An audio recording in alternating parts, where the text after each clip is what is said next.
J'insiste sur une découverte assez récente concernant l'aide occidentale à l'Union soviétique et déterminante sur un plan stratégique. C'est au niveau des bâtiments de guerre de débarquement pour s'emparer des îles japonaises à la fin de la guerre.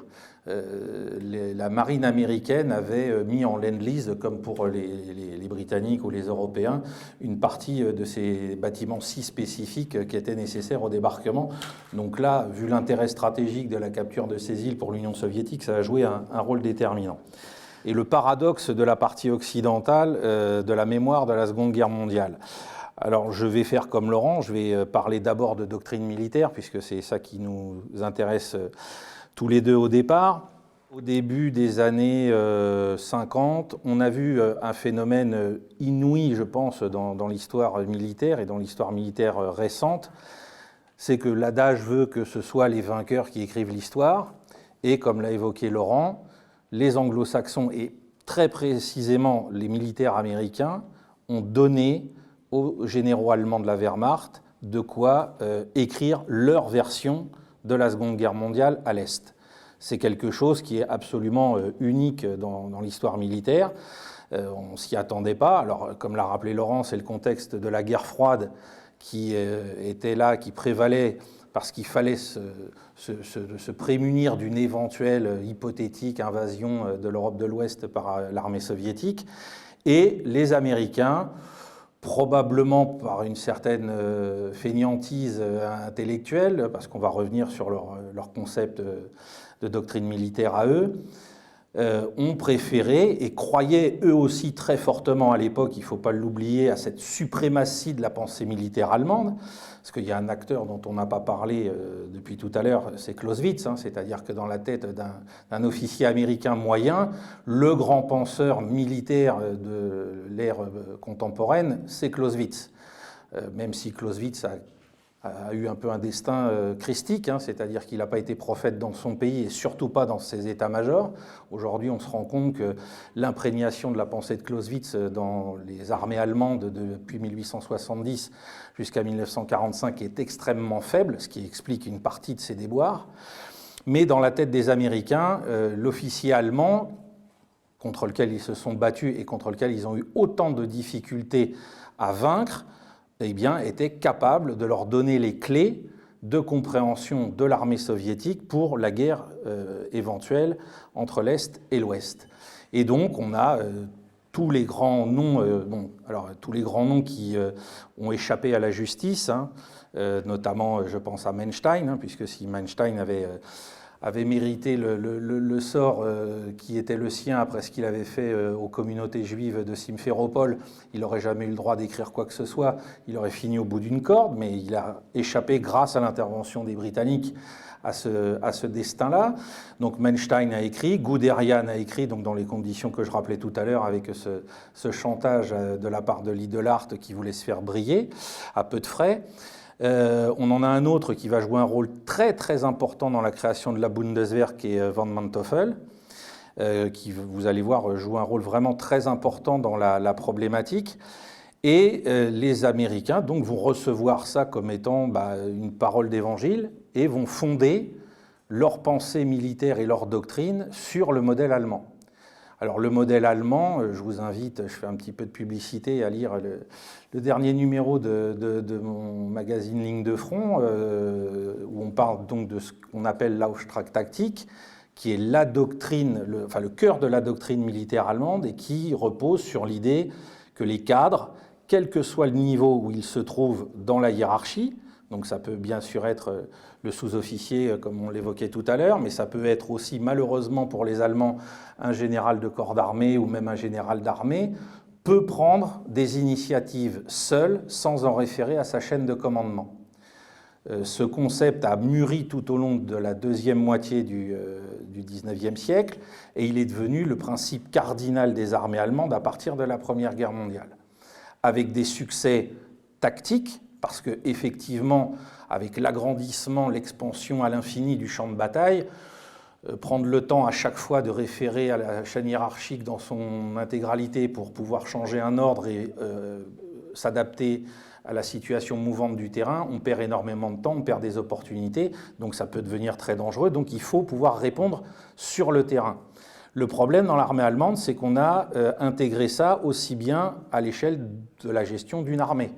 Le meilleur exemple, je vous renvoie à mon travail sur la première bataille de la Marne, c'est qu'on a la première armée allemande dans laquelle on l'a cantonnée dans un rôle de flanc-garde, etc., dont le chef d'état-major, à l'insu du chef de l'armée qui, lui, est en poste de manière figurative, va décider de modifier les ordres de son armée sans en référer à sa chaîne hiérarchique, en s'appuyant sur ce concept. Donc dans les années 40-50, les Américains vont intégrer ce concept et, de la même manière que les Allemands, vont en faire un principe cardinal de leur doctrine militaire. C'est-à-dire qu'aujourd'hui encore, c'est très important quand on essaye d'évaluer la situation d'une armée qui est sous la coupe de l'OTAN en Ukraine face à l'armée russe, c'est que ce sont ces principes-là qui sont toujours mis en avant au sein de l'OTAN. Alors on a changé le mot, on l'a anglicisé, c'est le commandement de mission, le mission command, et donc on a toujours cette gestion sous un prisme tactique de la gestion des combats et de la gestion de la guerre en général. Les Américains, ça fait partie des choses que Glantz a pu relever aussi pendant la guerre du Vietnam, c'est-à-dire que la guerre du Vietnam, les Américains vous diront, nous, tactiquement, à chaque fois qu'on a affronté les Viets, on les a battus. Oui, mais vous avez perdu la guerre. Parce qu'il n'y a pas, alors bien sûr, il n'y a pas d'art opératif, et puis la pensée stratégique, elle est de plus en plus faible. Alors elle est de plus en plus faible parce que, c'est là que c'est un drame, puisqu'on parle de l'héritage de cette Seconde Guerre mondiale, c'est que les Américains sont rentrés dans la Seconde Guerre mondiale avec des conceptions minimalistes de l'art de la guerre, déjà. Des conceptions qu'on pourrait qualifier de managériales, auxquelles donc s'est ajoutée cette mauvaise digestion de la vision tactique allemande. Donc on est vraiment dans quelque chose qui est complètement biaisé, et qui malheureusement pour les États-Unis et ceux qui suivent leur exemple militaire, a toujours cours aujourd'hui. C'est-à-dire que vous avez des gens qui sans arrêt vous disent, voilà, le Mission Command, il y a des livres entiers qui sont écrits sur ces questions-là, et on vous dit que c'est l'alpha et l'oméga de l'art de la guerre aujourd'hui. Parce que, donc, et ça c'est le paradoxe américain, c'est que vous avez les travaux de Glantz, vous avez les travaux de ses disciples, parce que pour moi il y a un de ses très grands disciples qui est C.J. Dick, qui est un de ses élèves, qui a fait 2 ouvrages très très importants qui sont pour la compréhension comparative des armées alliées et de l'armée soviétique, enfin de l'armée rouge, sont vraiment importants. C'est celui qui couvre, qui s'appelle From Defeat to Victory, l'été 44 du côté soviétique, et celui qui parle de l'été 44 côté allié et qui s'appelle From Victory to Stalemate, donc l'échec, l'enlisement, où on voit que les Alliés, en 1944, ils ont une doctrine militaire, comme l'a dit un historien américain, c'est brute force, c'est la force brute. Tout repose sur la destruction par les feux et uniquement par les feux. Alors, je ne sais pas si vous voyez ce que ça signifie aujourd'hui dans des armées occidentalisées, parce qu'il faut le dire, Tsahal est imprégné aussi de cette doctrine, et donc le feu peut permettre de tout obtenir. Il n'y a pas besoin, la manœuvre est très secondaire, voire même inexistante, alors que quand on compare avec l'art opératif soviétique, déjà on est sur un autre système de pensée, et la manœuvre est bien évidemment une des bases fondamentales de cette pensée militaire. Alors la façon dont les Américains se sont imprégnés de tout ça, elle est en plus absolument moralement difficile à avaler, parce que dans les années 50, donc il y a un officier très important que j'ai mentionné tout à l'heure, dont on ne parle pas souvent en Occident et on comprend, c'est von Manteuffel.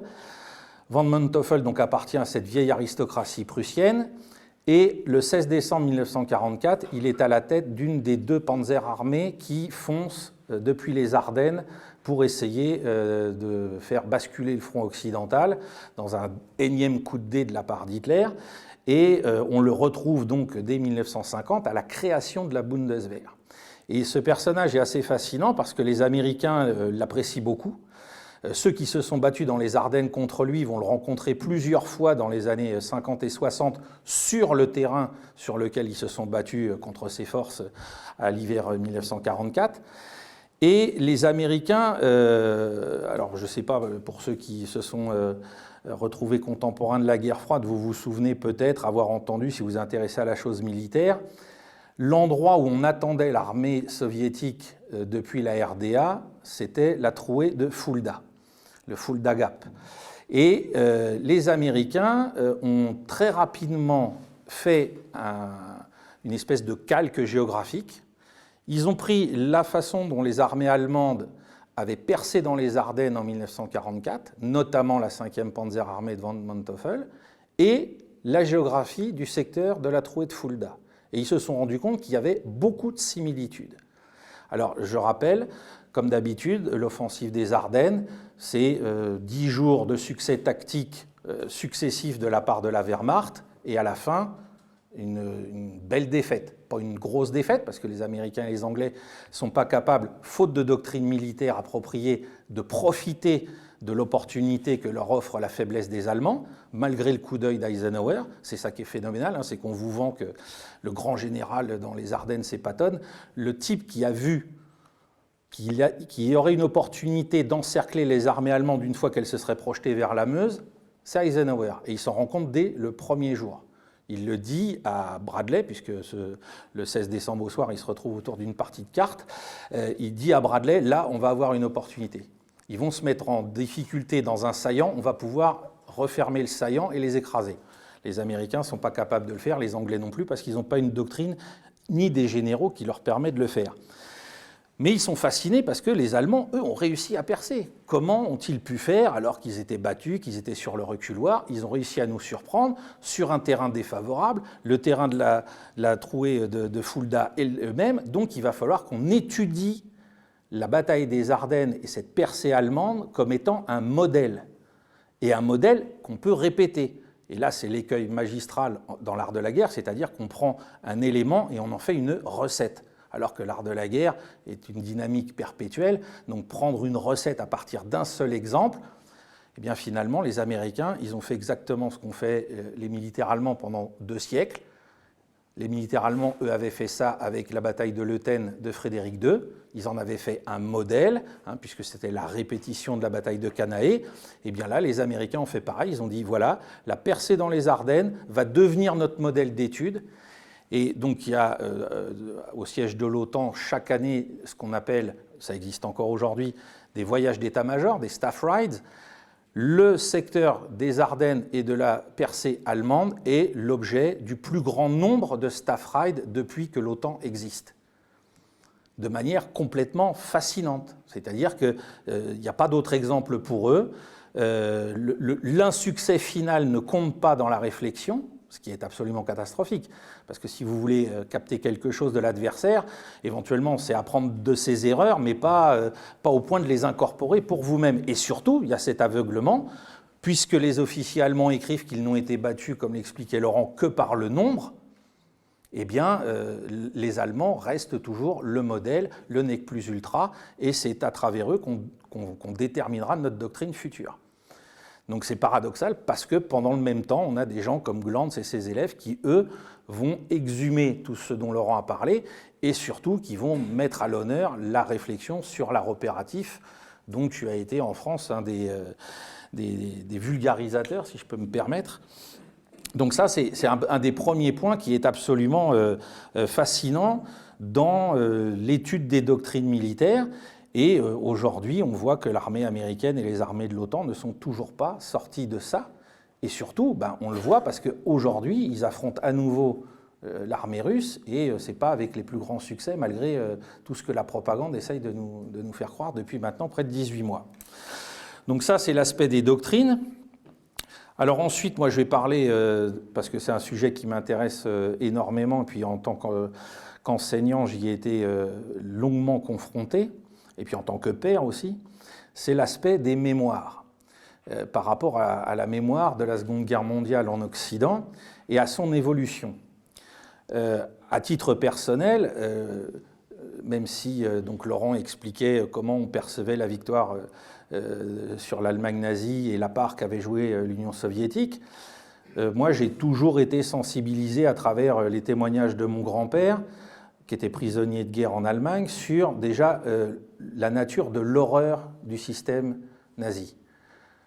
et du fait qu'il y avait quelque chose qui n'était pas comme les autres, puisque mon grand-père me racontait quand j'étais adolescent cette anecdote sur l'arrivée des premiers prisonniers militaires soviétiques dans son stalag, qui étaient séparés des prisonniers occidentaux de la campagne de 40 et qui étaient traités comme des animaux par les Allemands, qui étaient nourris à peine une fois par jour, qui, quand ils ont fini par développer des épidémies de typhus, ont été abandonnés à leur sort, etc. Et donc là, en tant qu'adolescent, j'ai été marqué, je me suis dit, mais qu'est-ce qui s'est passé ?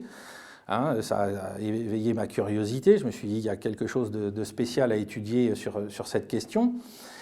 Mais je me souviens aussi que dans l'enseignement, je fais partie des derniers étudiants des années 80, bacheliers des années 80, qui a eu la chance, le privilège, je ne sais pas, de passer son bac avec la Seconde Guerre mondiale au programme et d'avoir dans les sujets d'histoire, le jour du bac, la Grande Guerre patriotique. Et après, ça a été décliné sur le programme, enfin c'est descendu sur le programme de première, et après ça a oscillé. Mais on avait encore cette idée, peut-être était-ce aussi parce que le Parti communiste avait encore de beaux restes, que l'Union soviétique n'était pas à balayer du revers de la main dans la part prise pendant la Seconde Guerre mondiale, dans la victoire finale. Je me souviens aussi que dans les discours politiques que j'entendais, que ce soit à l'époque du président Mitterrand, que ce soit, je m'en souviens encore beaucoup mieux, du président Chirac en Normandie en 2004, Jacques Chirac est le dernier président de la République à avoir nommément cité l'opération Bagration à l'occasion du débarquement de Normandie pour dire « mais attention, ce qui s'est joué ici est extrêmement important, militairement c'est une prouesse énorme, mais n'oublions pas que simultanément l'armée rouge lançait, alors il parlait de Bagration, quand on sait qu'elle a mené 4 autres opérations complémentaires du même niveau dans la continuité, c'est absolument phénoménal. Mais donc on avait encore cette idée qu'on pouvait nommer les soviétiques, les Russes, sans que ça pose trop de problèmes, même si parallèlement à ça, bien évidemment, pour ma génération, on voyait déjà se déployer l'hégémonie culturelle américaine, à travers le cinéma, à travers les exemples. Je pourrais même parler des jouets quand je vois pour mes grands-enfants. Et aujourd'hui, on est arrivé à quelque chose qui est absolument fou, c'est que je m'intéresse beaucoup au débarquement de Normandie. Aujourd'hui, la fréquentation muséographique en Normandie est à presque 70% concentrée sur le secteur américain. C'est-à-dire qu'aujourd'hui, même dans la mémoire locale ou des touristes qui viennent en Normandie, les Britanniques sont en train d'être relégués au second rang. Alors je ne vous parle même pas, bon nous on célèbre le commando Kiefer, mais alors les gens qui viennent de l'extérieur, de savoir qu'il y avait des Français qui étaient là le 6 juin au matin, c'est encore plus anecdotique. Mais ce qui est très marquant, c'est que les Britanniques ont joué un rôle prépondérant dans la préparation, dans l'exécution et dans la conduite ensuite des opérations pour la campagne de Normandie. Et les musées, les plages, etc. commencent à être de moins en moins fréquentés.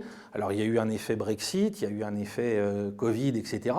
Mais malgré tout, les gens ont tendance, le débarquement, le D-Day, c'est les Américains.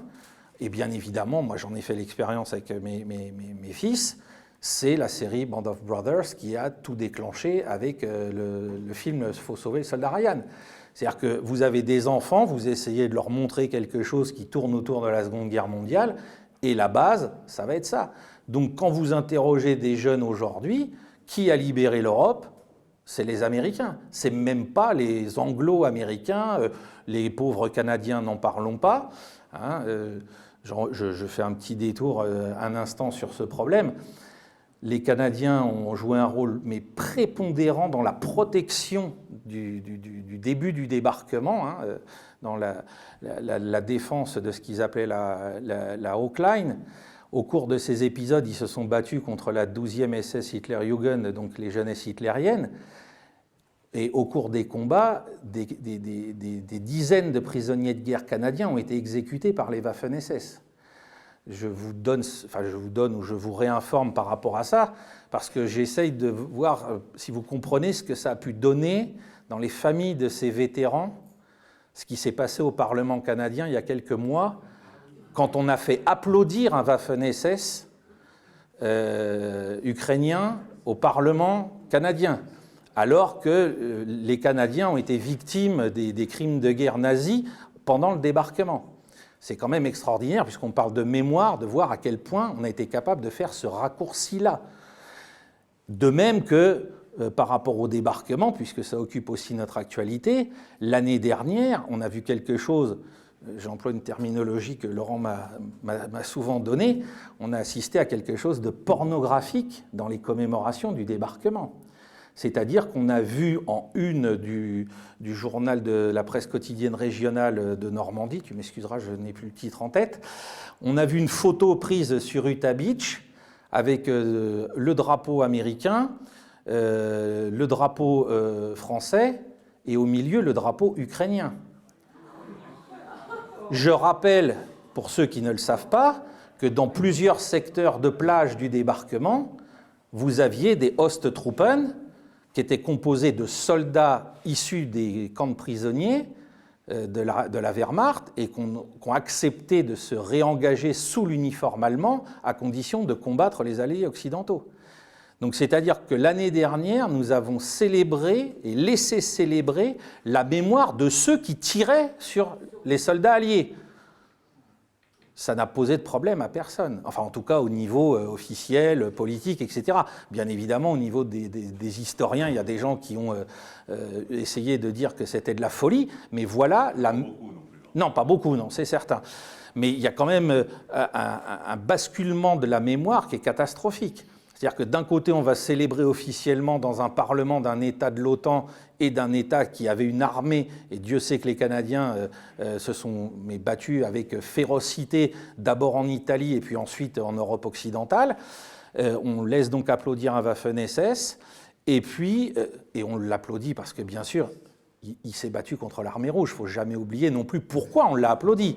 Non seulement on l'a applaudi, mais en plus on l'a applaudi parce que, excusez-moi l'expression, il a cassé du russe.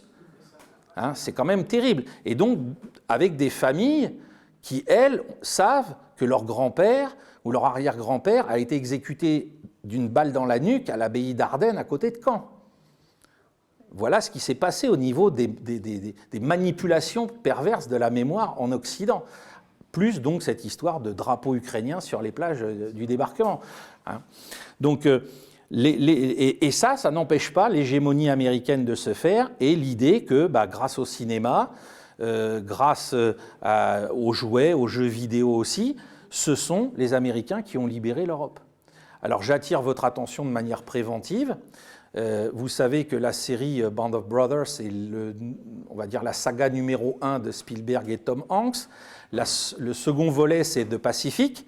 Et dans moins de 2 mois maintenant, on aura le dernier volet, enfin la dernière saga, qui s'appelle Masters of the Air, qui est dédiée à la 8e Air Force américaine, la Mighty Eight, qui a été donc la plus grande unité de bombardement stratégique de l'US Army, puisqu'à l'époque c'est l'US Army Air Force, ce n'est pas encore l'US Air Force, qui a donc opéré les bombardements stratégiques sur l'Europe de l'Ouest pendant les années 43, 44 et 45. Je pense qu'on va avoir aussi de belles surprises quant à l'impact et quant à la façon dont le narratif sera construit autour de ce problème. Donc voilà ce qu'on peut dire sur le rôle des États-Unis, puis sur l'effacement, donc petit à petit, dans un secteur, je vous dis ça parce que l'année prochaine, c'est le 80e anniversaire du D-Day, vous allez voir un déploiement monumental encore au niveau mémoriel, et je ne suis pas certain que la place qui sera donnée aux alliés anglo-canadiens sera à la hauteur des sacrifices qu'ils ont consentis et que jusqu'à maintenant, les Normands, en tout cas, eux, leur reconnaissent toujours. L'autre point qui est très important que Laurent a soulevé au début de l'intervention, c'est le rapport entre l'histoire et la mémoire. Alors moi, j'ai été enseignant. L'éducation nationale en France, je l'évoquais pour mes propres souvenirs sur la Grande Guerre patriotique, l'éducation nationale a glissé ces 35 dernières années de l'histoire scientifique donnée à des enfants d'âges différents, avec des tentatives de construction d'un minimum de base, de connaissances, au culte, j'ose le mot, au culte de la mémoire. C'est-à-dire qu'aujourd'hui, dans le langage des inspecteurs, dans les directives, etc., on insiste sur le devoir de mémoire, parce qu'en plus de ça, c'est un devoir. C'est-à-dire, on ne vous demande plus, en tant qu'enseignant, d'assurer l'acquisition des connaissances historiques, scientifiques minimum, on vous demande de veiller à ce que les enfants que vous avez face à vous, enfin, quel que soit leur âge, vous puissiez leur inculquer ce devoir de mémoire. Alors, ce devoir de mémoire, il commence, pour le XXe siècle, par la Première Guerre mondiale, 14-18, etc., alors avec un aplanissement complet de toutes les problématiques de ce qu'était le pangermanisme, etc. Nous sommes tous des Européens, nous sommes tous frères. Il est hors de question de reparler de l'Allemagne de manière négative. Il est hors de question d'évoquer les exactions de l'armée allemande pendant l'entrée en Belgique en 1914, l'incendie de la bibliothèque de Louvain, etc. Tout ça, c'est pas possible, hein. Vous ne devez pas du tout faire de polémique. Et pour la Seconde Guerre mondiale, c'est pareil. Avec en préambule quelque chose, il y a un chapitre avant la Seconde Guerre mondiale qui est terrible. Je sais que Annie Lacroix est folle à propos de ce chapitre, on la comprend, vu ses opinions. C'est la mise en égalité dans la tête de nos enfants entre l'Union soviétique et l'Allemagne nazie. C'est-à-dire qu'on vous fait une présentation de telle sorte à ce que dans la tête de vos gamins, il reste une seule chose, Hitler égale Staline ou Staline égale Hitler, et puis bien sûr, le communisme est l'équivalent du national-socialisme. Donc là, on n'est plus du tout dans la science, hein, on s'en rend tout de suite compte, mais c'est comme ça qu'on va présenter la Seconde Guerre mondiale. C'est-à-dire, il y a deux totalitarismes qui vont s'affronter.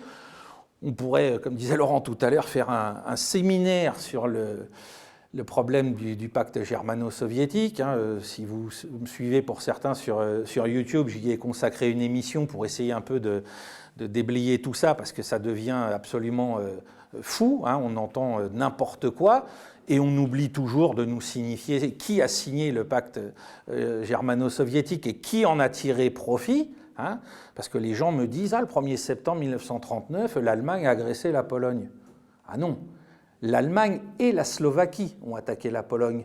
Parce qu'en 1938, dans le pacte germano-soviétique, donc les Allemands et les Soviétiques se sont entendus, mais en 1938, dans le pacte de Munich, les Polonais s'étaient entendus sur le dos des Slovaques.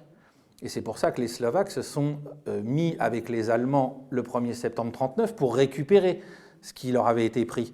Parce que, bien évidemment, les alliés, les futurs alliés, comme les soviétiques, comme les polonais, comme tout le monde, avaient des intérêts qui n'étaient pas forcément convergents au même moment, et donc tout le monde a fait de la réelle politique. Les soviétiques comme les autres, pas plus, pas moins. Les Polonais ne se sont pas gênés, sauf que personne ne vient jamais remettre aux Polonais dans la figure ce qu'ils avaient obtenu de Munich. Jamais, ça a disparu. Par contre, il faut bien évidemment criminaliser tout ce que les Soviétiques, eux, ont obtenu du pacte derrière. Hein, voilà comment ça se passe. Et ça, il faut le faire passer aux enfants, simplissime, l'alliance des deux totalitarismes. Il faut que ce soit comme ça que les jeunes Français comprennent les rapports de force à la veille de la Seconde Guerre mondiale. Et donc, on est dans le culte de la mémoire, parce qu'après, la guerre en tant que telle disparaît.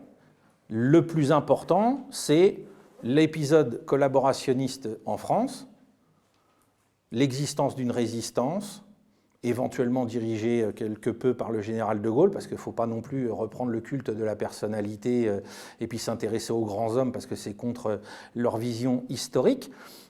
Et puis, bien évidemment, le devoir de mémoire rabâché de la Shoah et de la destruction des Juifs d'Europe. Voilà. Donc il ne reste plus que ça quand on parle de programme scolaire jusqu'à la fin des études au niveau du bac. Et voilà ce qu'est la Seconde Guerre mondiale telle qu'on nous demande de l'enseigner. Et surtout, on vous dit qu'il ne faut pas sortir de ça. Il est hors de question de parler d'histoire militaire. Hein. Laurent disait que nos universités étaient très pauvres. C'est parce qu'en amont, de toute façon, on ne suscite plus l'intérêt pour la chose militaire. La guerre, c'est mal, être un soldat, c'est mal, vouloir se battre, c'est mal, etc., etc., etc.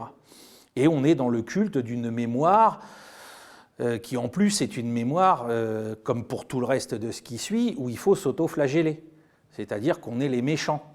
Hein, c'est-à-dire, à nous les Français, bon, alors on s'est fait battre en 40 parce que on était déjà commandés par des imbéciles, et puis que les Allemands nous étaient supérieurs, et on n'a fait que collaborer. Hein, la France, la vision qu'on transmet est pas très positive pour faire des Français, enfin des futurs jeunes Français, des gens fiers d'être ce qu'ils sont, et fiers de leurs grands-parents ou ce genre de choses. Donc voilà aussi un gros problème dans lequel on se trouve aujourd'hui sur la Seconde Guerre mondiale, c'est notre éducation publique, puis je dirais notre éducation en général, puisque même si vous mettez vos enfants dans des écoles privées sous contrat, le programme est le même, donc il n'y aura rien d'autre que ça qui sera enseigné. Il faut aller dans le petit pourcent d'écoles privées hors contrat pour trouver éventuellement autre chose qui soit enseigné aux enfants. Donc automatiquement, quand vous leur vendez à longueur de soirée sur LCI que les Ukrainiens sont des victimes et les Russes sont des méchants, vous comprenez que ça va marcher très facilement dans la tête de gens qui n'ont pas été formés autrement. Il faut comprendre aussi que les ressorts de la propagande hystérique, folle, etc., pourquoi ils ne fonctionnaient pas, enfin, moi c'est mon opinion, pourquoi ne fonctionnaient-ils pas avant, pendant la guerre froide? Parce que les gens auxquels on s'adressait avaient quand même une capacité de recul qui était bien plus importante, y compris par l'entremise du poids du Parti communiste, mais les gens n'étaient pas idiots. Enfin, je veux dire, même mon propre grand-père savait très bien ce qu'avait été le rôle de l'armée rouge. Hein. Il n'avait pas de doute là-dessus. Et la majorité des gens comme lui, qui avaient été combattants puis prisonniers en 1940, savaient. On ne pouvait pas leur dire, les Russes, vous vous rendez compte, moi je me souviens des réactions de mon grand-père quand il y a eu l'invasion de l'Afghanistan, il n'était pas là à jeter des pierres à la télévision en disant c'est salaud de Russes. Et on ne voyait personne faire ça. Voilà. Aujourd'hui, pourquoi ça marche? Parce que les enfants qui viennent de sortir de ces 20 années d'éducation nationale n'ont aucun recul, n'ont aucune base culturelle pour faire face à ça. Donc ils vont se laisser complètement prendre par cette machine, parce que c'est une véritable machine.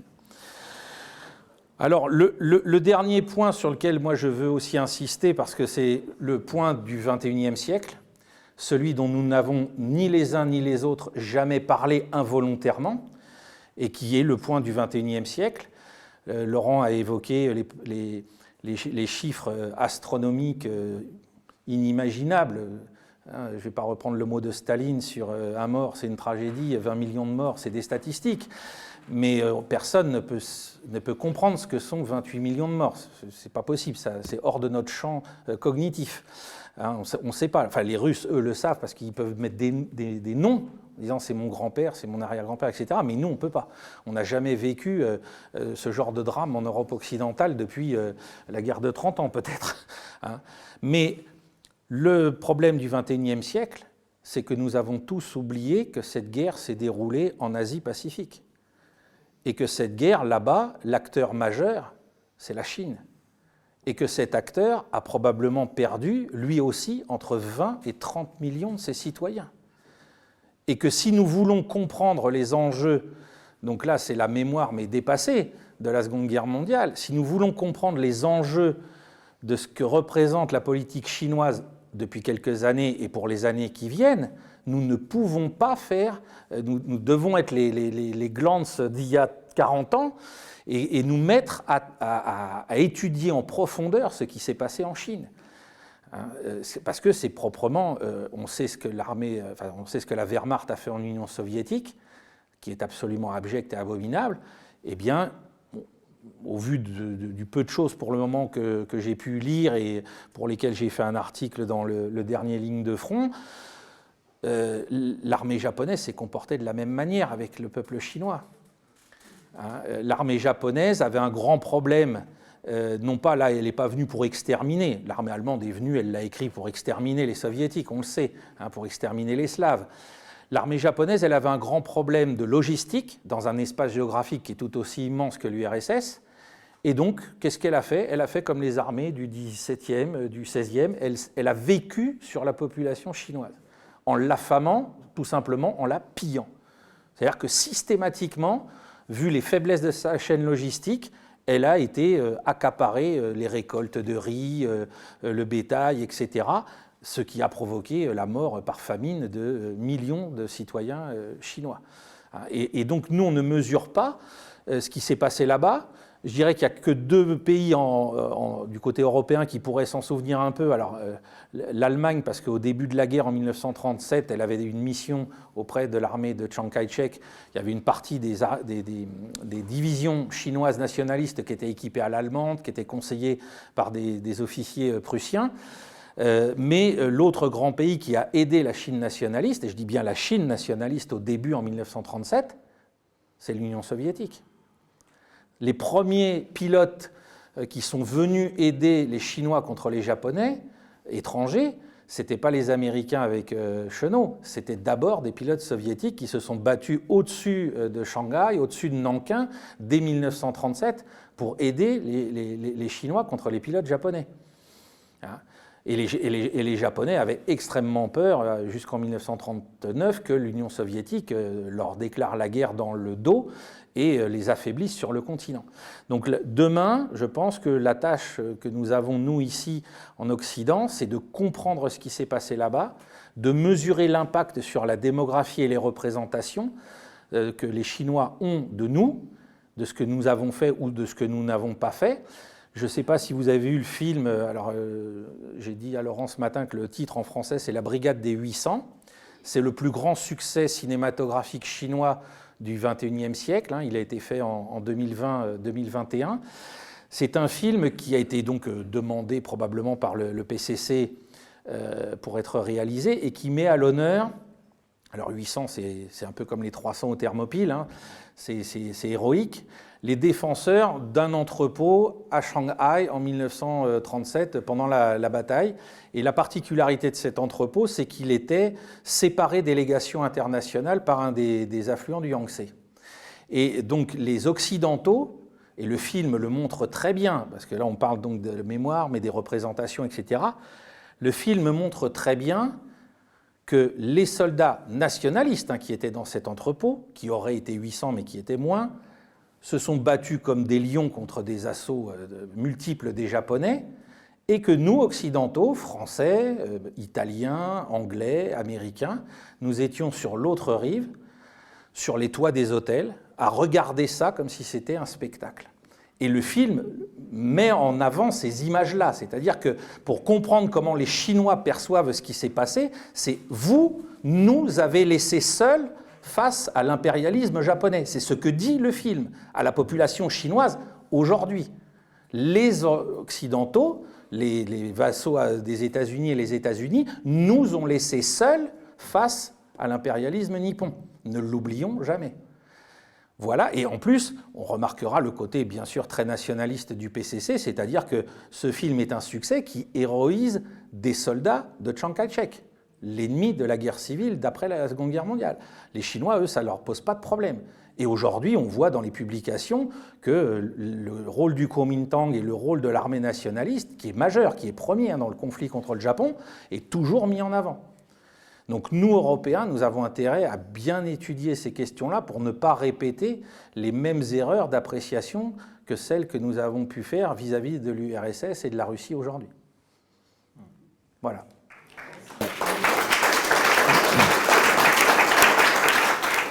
Bien, bonsoir. Je commence donc, on s'est mis d'accord tous les deux.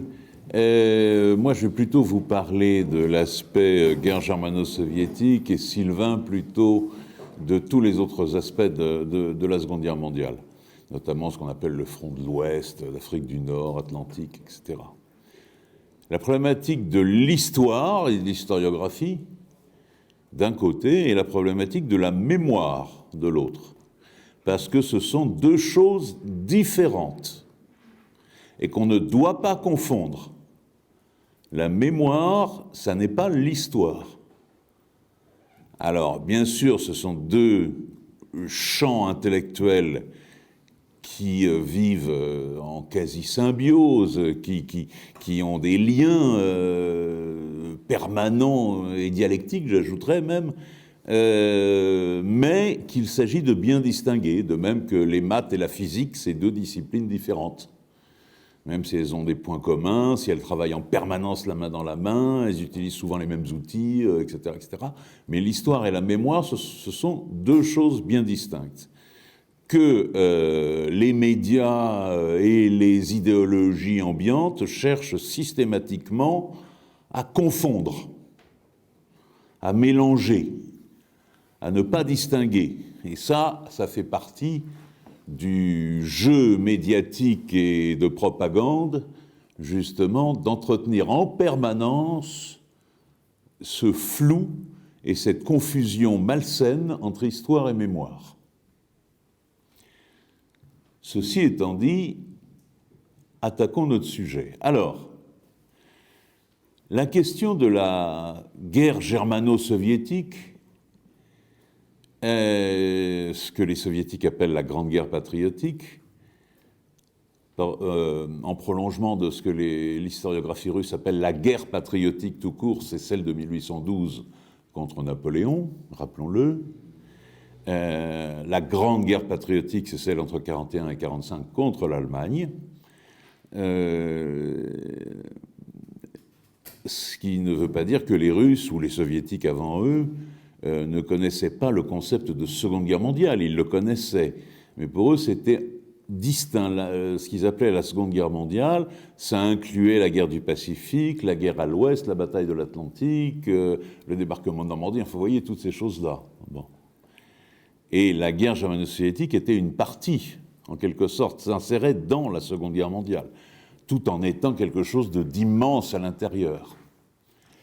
Alors, cette historiographie, il y a deux processus qui ont parallèles, qui se sont renforcés l'un l'autre, qui sont appuyés l'un sur l'autre aussi. C'est d'une part la remise en question d'un grand mythe qui a, comme on dit vulgairement, plombé tout le XXe siècle, c'est le mythe de l'excellence militaire allemande. Bon.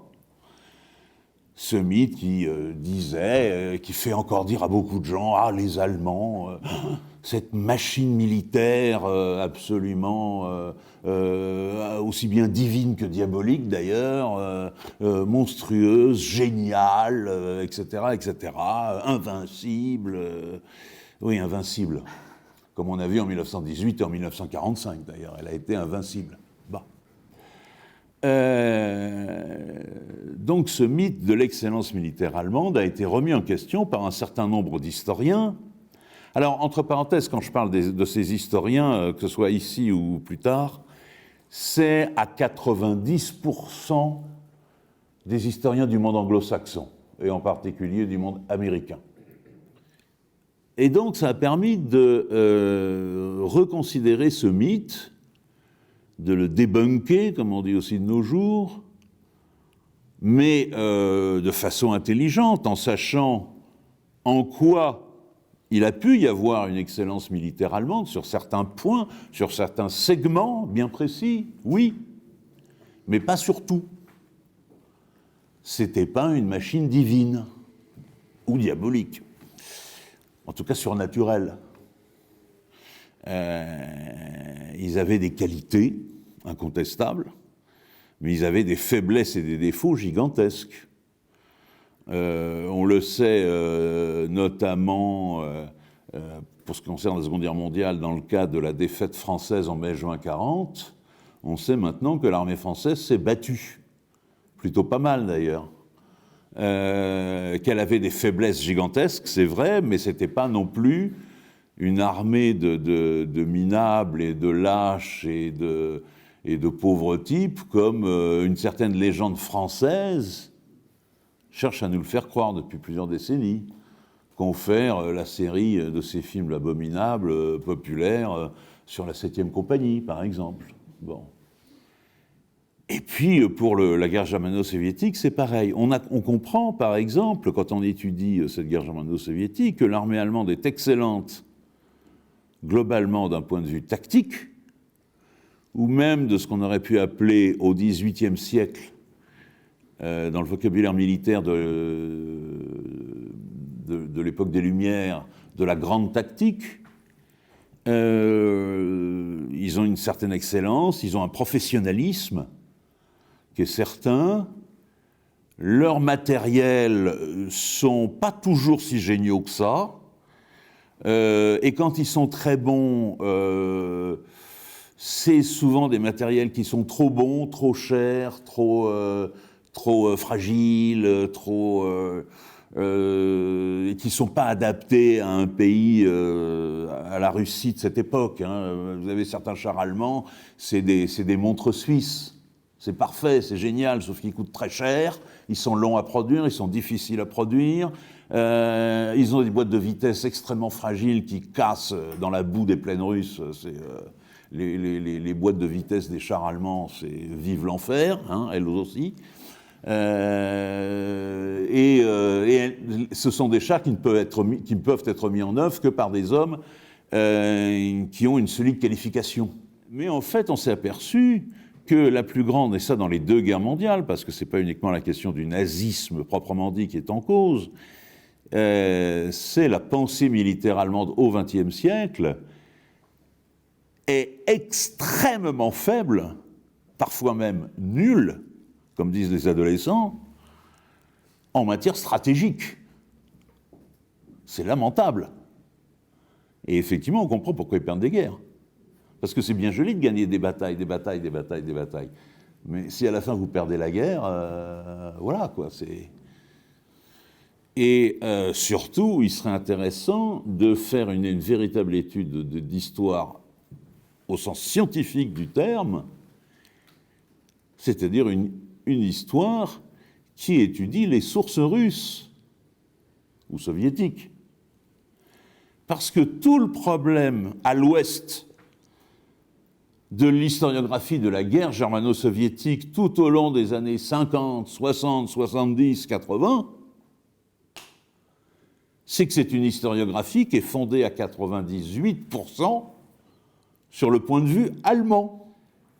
Cette historiographie a été prise comme argent comptant, sans esprit de recul, comme on dit chez les militaires, mais là je n'emploie pas dans le même sens, sans aucun recul intellectuel, sans aucun esprit critique, on a gobé littéralement le point de vue allemand.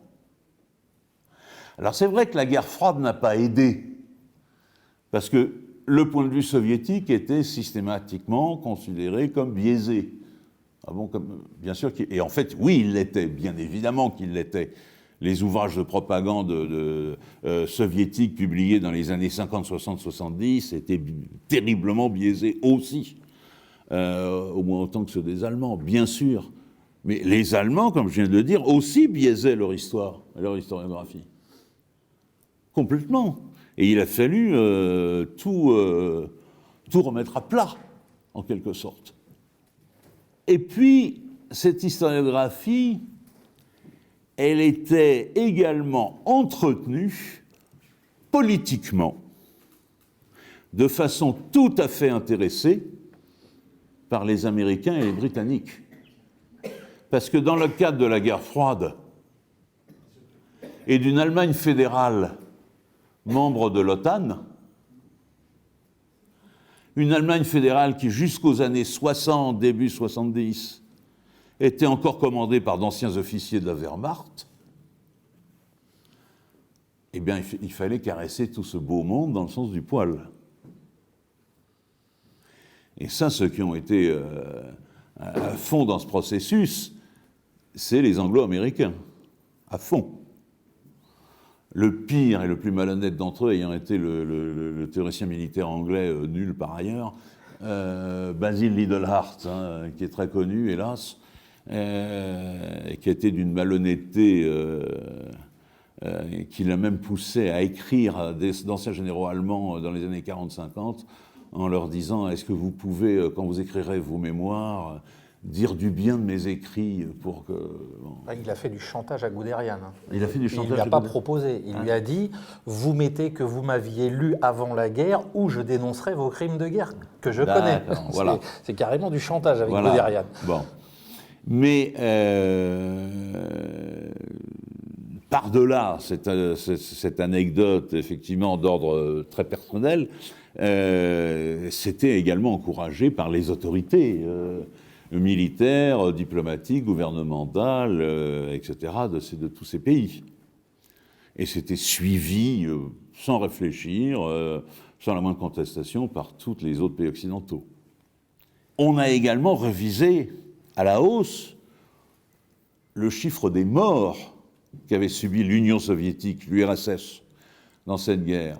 Tout le monde, dirigeants soviétiques comme dirigeants occidentaux, était resté sur le chiffre de 20 millions de morts, ce qui était déjà énorme. Ça faisait 1/5 de la population. Mais on a dû le réviser. C'est entre 25 et 30. Et pour l'instant, on s'accorde sur 27, 28. Vous voyez, c'est même pas plus précis que ça, tellement. En plus, il y a un nombre de disparus et tout, donc c'est une évaluation. On n'arrive même plus à compter de façon précise. C'est gigantesque. Et de l'autre côté, on sait que 70% des pertes de l'armée allemande pendant la Seconde Guerre mondiale l'ont été sur ce fameux front russe, front de l'Est. 70%. Alors je précise que dans les 27-28 millions de morts soviétiques, il y a les soldats, mais il y a aussi les civils. Hein, les populations civiles qui ont été massacrées, hein, bien sûr. Et puis alors on pourrait rajouter tous les morts indirects de la guerre. Hein,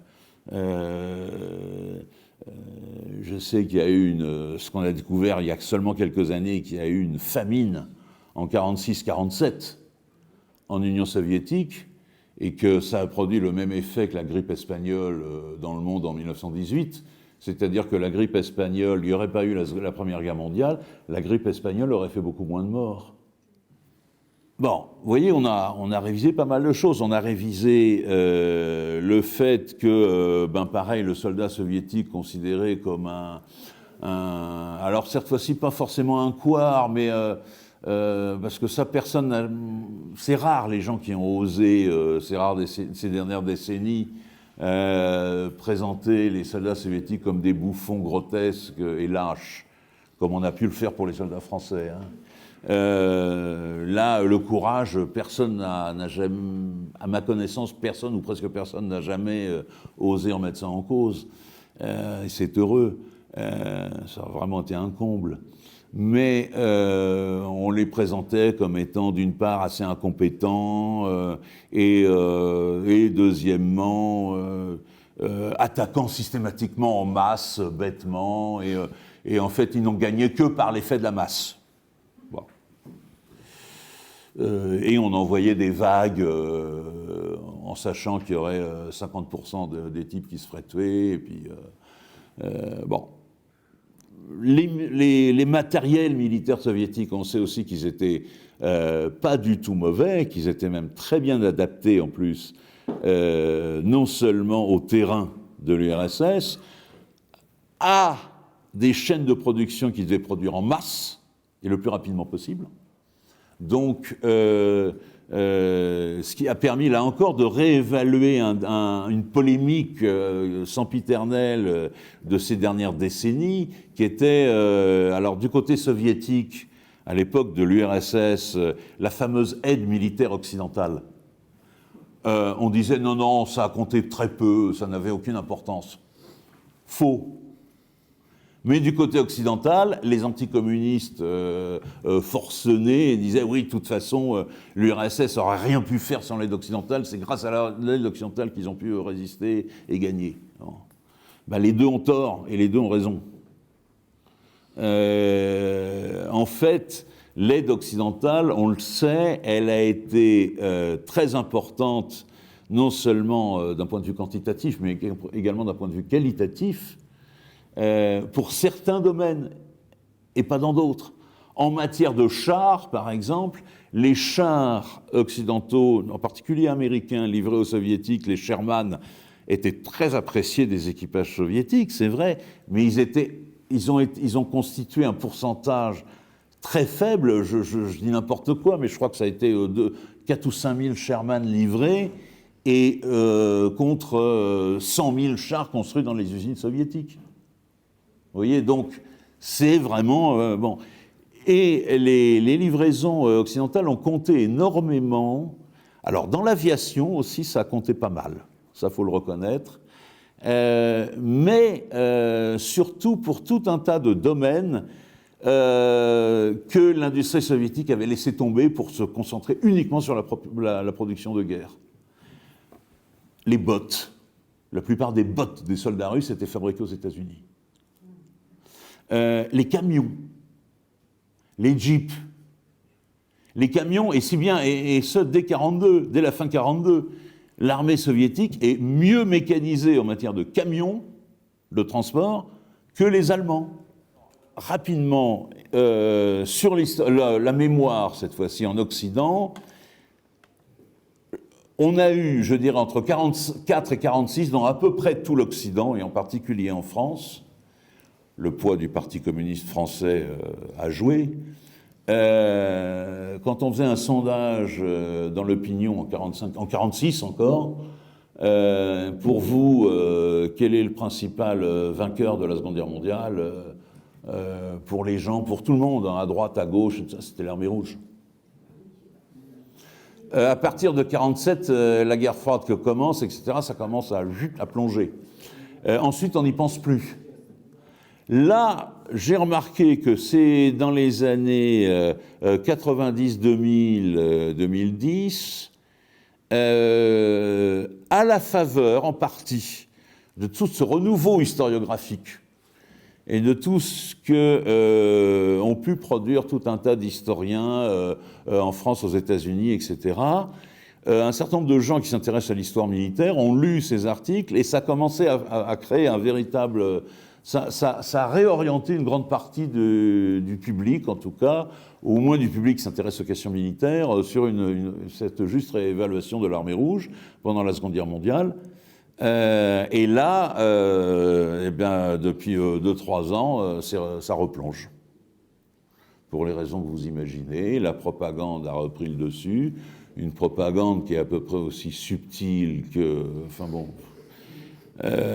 non, mais sans blague, hein. Moi j'ai un petit peu de bouteille, en même temps j'ai des bonnes connaissances historiques.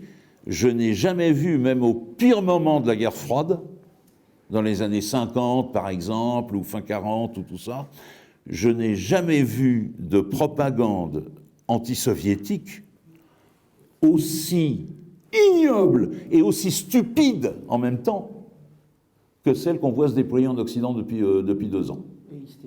Et hystérique, oui. Jamais. Même au pire moment de la guerre froide, même les Américains, même les Britanniques, qui sont toujours les champions de l'antisoviétisme le plus débridé, même les Britanniques, même, je ne sais pas, la presse comme Minute ou Le Figaro, tout ça, dans les années 60, ne sont pas allés aussi loin dans l'hystérie et la débilité que ce qu'on voit depuis 2 ans. Voilà. Je terminerai là-dessus, je pourrais parler encore beaucoup trop longtemps. Voilà, merci.